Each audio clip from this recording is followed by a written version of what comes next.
Actually, yung pamilya nga po ni Zaldico, they are considered a dynasty and they are contractors.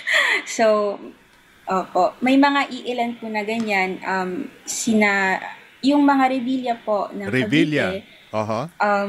dynasty, and contractor, yung kapatid po ni former Senator Bong Revilla.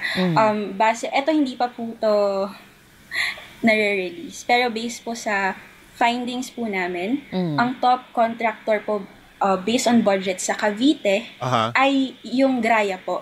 Yung Graya mismo, na pagmamayari po ng kapatid ni Bong Revilla.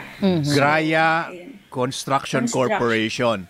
Would you know Opo. kung magkano ang nakuhang kontrata nila nitong Graya Construction? So I have to go back to my data, pero as far as I know, they almost got 50% of the budget allotted for Cavite.